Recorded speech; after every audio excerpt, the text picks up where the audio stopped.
उच्यते। ओम शांति शांति शांति।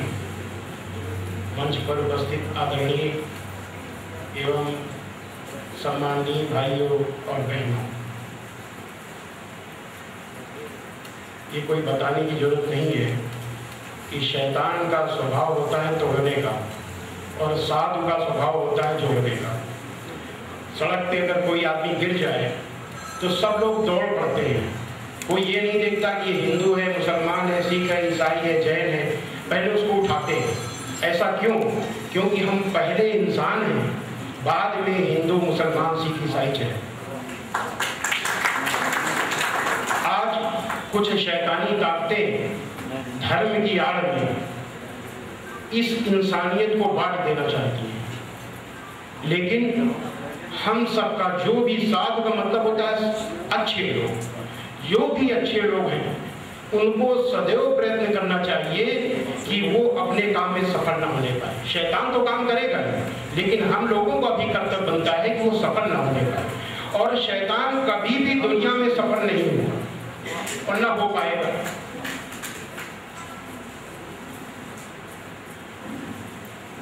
मैं जिस गांव में पैदा हुआ उसमें 2-4 मुस्लिम भाइयों के घर थे। इस्लाम के बारे में मैं कुछ नहीं जानता था। 14 साल की उम्र में कानपुर से मैं इलाहाबाद गया पढ़ने के लिए। जब 11वीं में हमने एडमिशन लिया तो जो साइंस का प्रैक्टिकल होता उसमें सैयद इकराम हुसैन साहब एक थे, वो हमारे पार्टनर बने। 2-2 लड़कों को रखा जाता था। तो एक बार मैं इकराम हुसैन साहब के यहाँ गया। वो इलाहाबाद में सागर सब्जी मंडी मोहल्ले में रहते थे।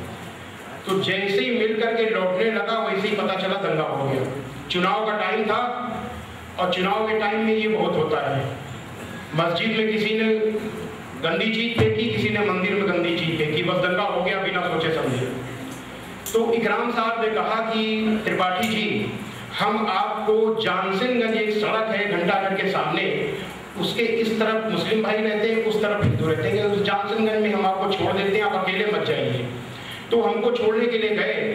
जो जानसिंहगंज की सड़क है उसके पहले क्रिकेट का मैदान था, उसमें 100-200 नौजवान लड़के खड़े थे और वो नारा लगा रहे थे, नारे तकबीर अल्लाहू अकबर। मेरी 14 साल की उम्र, मैं कुछ जानता नहीं था, देहात से आया था। अब तो 14 साल मुझे जितनी जानकारी थी 6 साल के बच्चों को जानकारी होती। तो मुझे लगा, मैं बहुत डर गया। मुझे लगा कि ये लड़ाई शुरू करने वाला, ताल ठोकने वाला नारा है। तो अब मेरे दिमाग में बैठ गया, मैंने कुछ पूछा नहीं, चला गया। उसके बाद 1-2 महीने बाद में मैं इलाहाबाद के पीछे कानपुर की तरफ जाइए तो एक रेलवे स्टेशन सूबेदारगंज पड़ता है। वहाँ मेरे भाई रेलवे में गार्ड थे, उनको कॉलोनी मिली हुई थी, वहीं रहता था। वहाँ से साइकिल से आता था, तो जीटी रोड से आया करता था। तो रास्ते में एक पार्क में उसके 1-2 महीने बाद नारा लगा, नारे तकबीर अल्लाहू अकबर। तो हमने सोचा आज फिर जाए स्कूल। तो बजाय स्कूल जाने के मैं वापस लौट आया। तो हमारे भाई ने पूछा कि क्या हुआ? हमने कहा वहाँ झगड़ा हो रहा है, शुरू हो गया, फिर दंगा शुरू हो गया। तो वो सोचे हो गया होगा। बाद में उन्होंने पूछा कि बाद में तो नहीं निकला। हमने कहा नारे तकबीर अल्लाहू अकबर लग रहा था, नारा लग रहा था लड़ाई का। खैर वो भी चुप हो गए।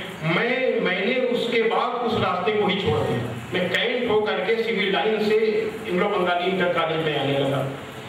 बाद में जब थोड़े दिन में वहाँ रुका और वहाँ अजान की आवाज़ जब सुनता था तो अल्लाह अकबर, तब मुझे लगा कि ये शायद अकबर बादशाह का नाम लेते हो। कुछ समझ में नहीं आया। मैं अभी तक नहीं जानता।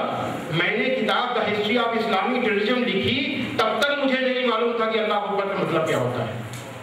लेकिन बाद में जब हमने ये सोच करके कि जो मैंने किताब लिखी है वो कहीं कोई गड़बड़ तो नहीं है, फिर से इस्लाम को जब शुद्ध मन शुद्ध तन से मैंने इस्लाम को पढ़ा, तब मुझे पता चला कि इसका मतलब होता है अल्लाह सबसे बड़ा। जब मुझे मालूम हुआ मुझे बड़ी हंसी आई और मुझे लगा कि ये संसार का सबसे अच्छा नारा है। इससे अच्छा नारा कोई है ही नहीं दुनिया का।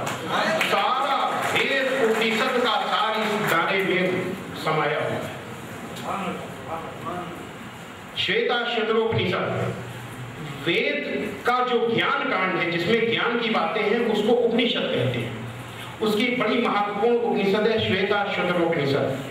उसके अध्याय 4 का 19वां श्लोक है, नयनमूर्धम न तिर्यंचम न मध्ये परिजगृहत न तस्य प्रतिमा अस्ति यस्य नाम महत्यशः।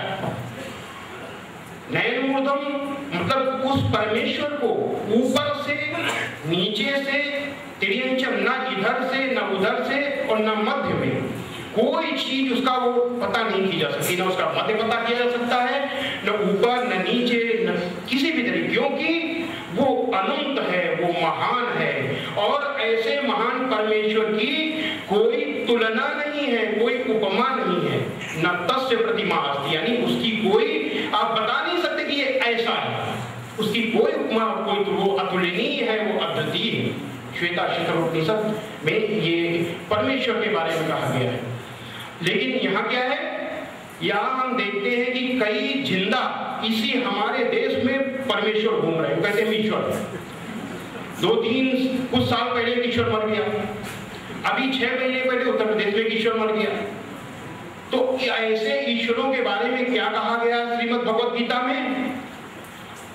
श्रीमद् भगवद गीता के अध्याय 9 का 11वां श्लोक है, अभिजानन्ति मां मूढ़ां मानुषीं तन्माश्रितं परम भावं जानन्तो मम भूत महेश्वरम्। मेरे अजन्मा, यानी जिसका जन्म न हो, जो पैदा न हो, मेरे अजन्मा अविनाशी, जिसकी कभी मौत ना हो, मेरे अजन्मा और अविनाशी होने के परम भाव को न जानने वाले अज्ञानी लोग, उनको अज्ञानी कहा गया, जो लोग नहीं जानते, लाइन अज्ञानी लोग मुझ संपूर्ण ब्रह्मांड, ब्रह्मांड यूनिवर्स को कहते हैं, संपूर्ण ब्रह्मांड के ईश्वर को मनुष्य इंसान मानते हैं, मनुष्य का शरीर धारण करने वाला मानते हैं, यानी इंसान मानते हैं। कौन लोग? जो अज्ञानी हैं, क्योंकि मेरा जन्म नहीं होता, मेरी मृत्यु नहीं होती। ये श्रीमद् भगवद गीता के अध्याय 9 का 11वां श्लोक है। फिर परमेश्वर है कैसा? श्वेताश्वतरोपनिषद के अध्याय 6 के 8वें श्लोक में है कि न तस्य कार्यं करणं च विद्यते न तत्समश्चाभ्यति कश्चित् दृश्यते। उस परमेश्वर के शरीर और इंद्रियां नहीं है। इंद्रियां किसको कहते हैं? नाक, कान, मुख, जीवा, आंख, त्वचा, स्पर्श की शक्ति। तो ये जो 5 इंद्रियां हैं, उस परमेश्वर की ये नहीं है, न शरीर है न इंद्रियां हैं, क्योंकि वो खाने पीने सूंघने इस सब की चीजों से परे है। उसको इस सब की कोई जरूरत नहीं है, उसको स्पर्श के आनंद की जरूरत नहीं है, उसको उसकी पत्नी नहीं है, उसको कोई आवश्यकता नहीं, क्योंकि वो आनंद का स्रोत है, आनंद उसी से निकलता है, आनंद का वही भंडार है, उसको किसी चीज की आवश्यकता नहीं है। इसीलिए कहा गया है न तस्य कार्यं करणं च विद्यते न तत्समश्चाभ्यति कश्चित् दृश्यते। उसके बराबर अथवा उससे बढ़कर भी ब्रह्मांड में कोई दिखाई नहीं दे रहा। वो परमेश्वर अतुलनीय और अद्वितीय है। आगे फिर कहा गया है केनोपनिषद, एक बहुत महत्वपूर्ण उपनिषद है। केनोपनिषद के खंड 1 का 6वां श्लोक है, यच्चक्षुषा न पश्यति येन चक्षुंषि पश्यति तदेव ब्रह्म त्वं विद्धि नेदं यदुदं पासते। यच्चक्षुषा न पश्यति येन चक्षुंषि पश्यति, जिसे इन आंखों से देखा नहीं जा सकता, बल्कि जिसकी सहायता से आंखें देखती हैं, उसी को तू ब्रह्म जान। और जिस इस अलग अलग ईश्वर की लोग उपासना करते हैं, वह ईश्वर नहीं है।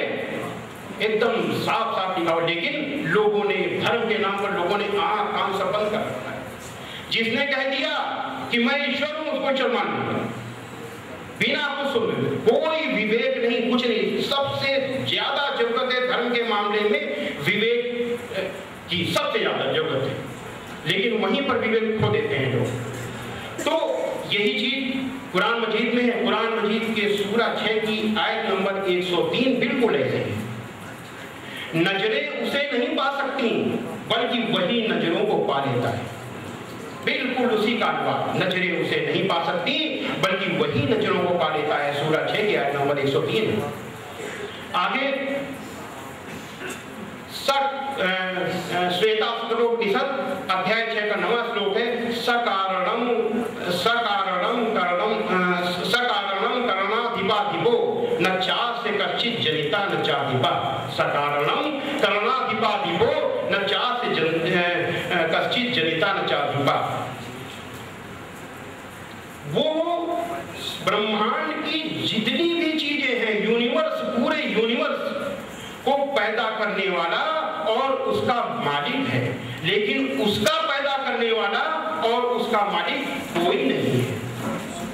यही है लम यलिद वलम यूलद वलम यकुल लहू कुफुवन अहद। न वो किसी का बाप है और न किसी का बेटा, और उसके समकक्ष भी कोई नहीं, उसकी बराबरी करने वाला कोई नहीं। फिर ब्रह्म है क्या? तो ब्रह्म श्रीमद् भगवद गीता में अर्जुन श्री कृष्ण जी से पूछते हैं कि किम तत् ब्रह्म। ये अध्याय 8 के पहले श्लोक में है, किम तत् ब्रह्म, वो ब्रह्म क्या है? तो श्री कृष्ण जी ये नहीं कहते कि वो ब्रह्म मैं हूं। समझने की जरूरत है, साफ साफ लिखा हुआ श्रीमद् भगवद गीता में किम तत् ब्रह्म। तो श्लोक 3 में जवाब देते हैं श्री कृष्ण जी, अक्षरम ब्रह्म परमम। परम अक्षर ब्रह्म है। आगे फिर उसी के अध्याय 8 के ही 13वें श्लोक में कहते ओम इत्येकाक्षरम ब्रह्म। ओम नाम का परम अक्षर ही ब्रह्म। ओम है क्या? ओम का उच्चारण औम, अकार, उकार और मकार से ओम बनता है। शास्त्र में कहा गया है अकारे संस्थितो ब्रह्मा उकारे विष्णुराधिता मकारे संस्थितो रुद्रस्ततो स्यांतः परात्परः। यानी अकार ब्रह्मा, यानी ब्रह्मा का क्या है काम? क्रिएशन, पैदा करना, यानी वो परमेश्वर पैदा करने वाला है। उकार से वह परमेश्वर विष्णु है, यानी वो पालन करने वाला है। मकार से वह परमेश्वर प्रलय लाने वाला है, यानी क़यामत लाने वाला है। वही परमेश्वर है जो पैदा करता है, पालन करता है और विनाश करता है। जन्म और मृत्यु का वही मालिक, ये है ओम का। तो ऐसा है परमेश्वर। कुल मिलाकर के परमेश्वर के बारे में आया कि वो अजन्मा, अविनाशी, निराकार, सर्वशक्तिमान और अद्वितीय, अतुलनीय है। उसका न कोई बेटा है न कोई बेटी। ये है सनातन वैदिक धर्म का मानना, और यही इस्लाम का मानना है कि परमेश्वर अजन्मा, अविनाशी, निराकार, अद्वितीय और अतुलनीय है। उसका न कोई बेटा है न कोई बेटी है।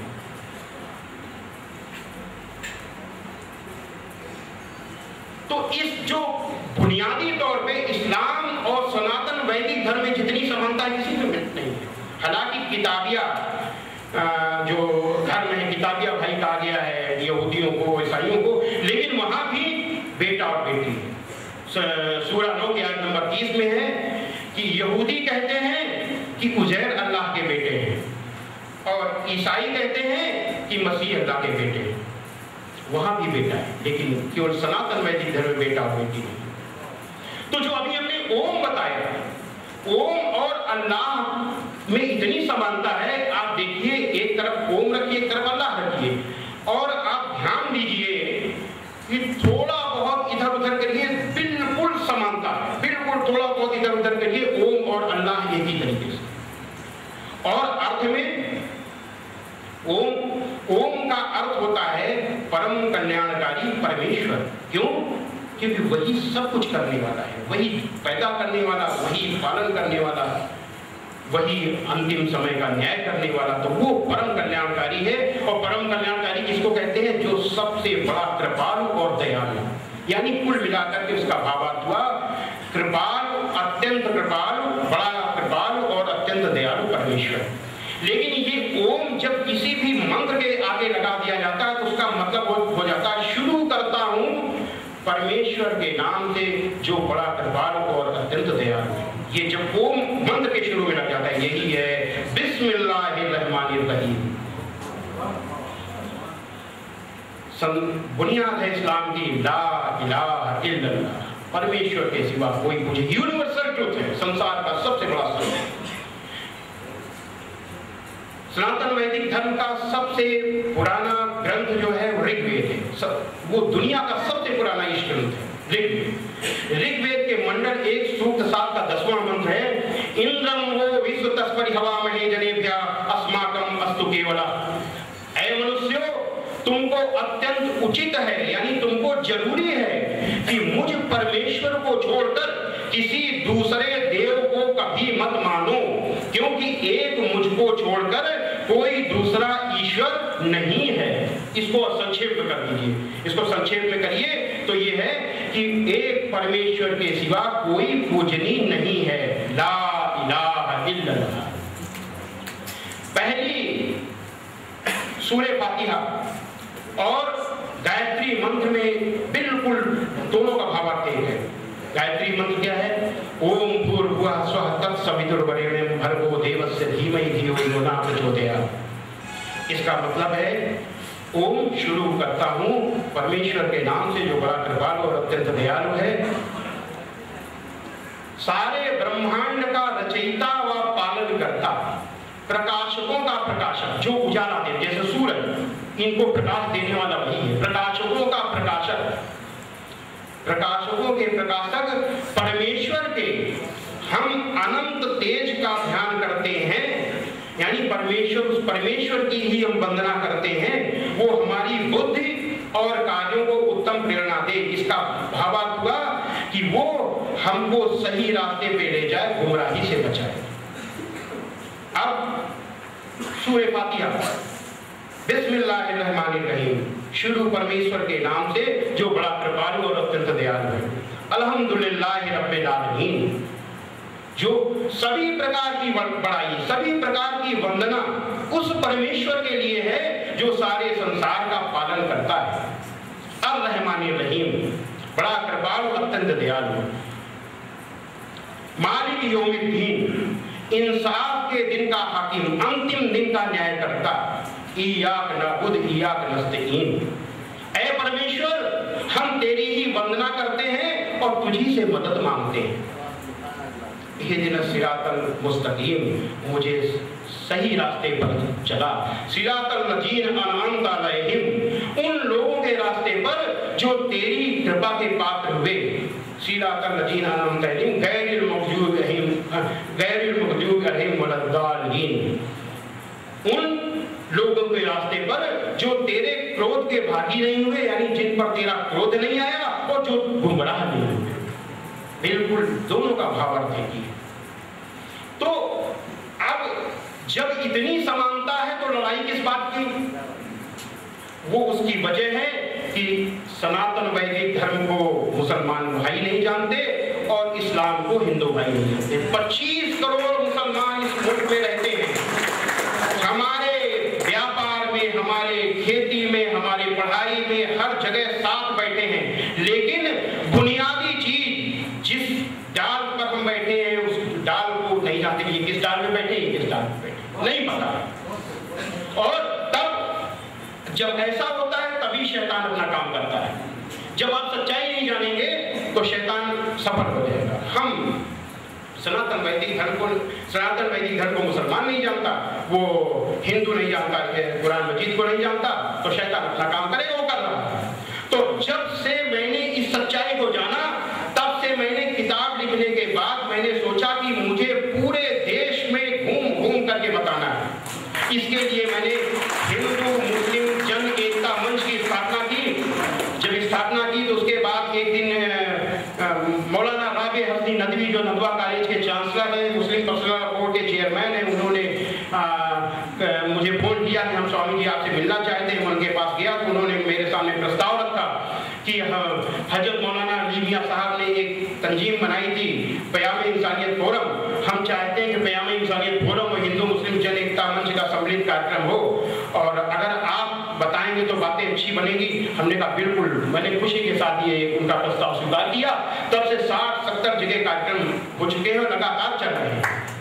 लेकिन साथ ये भी है कि ये जो हिंदुओं मुसलमानों के बीच जो भेद है, ये भेद यहाँ क्यों है? दुनिया में जो इस्लाम को बदनाम किया जा रहा है उसके तो धार्मिक कारण है, धार्मिक लड़ाई है वो, क्योंकि इस्लाम और इतनी तेजी से प्रभावी हुआ कि लोगों को खतरा लगा और उसके खिलाफ हो गए। लेकिन हिंदुस्तान में चीज नहीं। हिंदुस्तान में मैंने बता दिया दोनों में हर हिंदू जानता है कि हमारी जड़ वेद है, हर हिंदू जानता है कि ईश्वर एक है, उसको बताने की जरूरत नहीं है।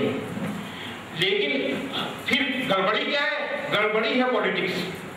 राजनेता यहाँ ये चीज होने नहीं देना चाहते। जब अंग्रेजों ने डिवाइड एंड रूल की पॉलिसी बनाई, उसके हिसाब से उन्होंने इतिहास लिखा।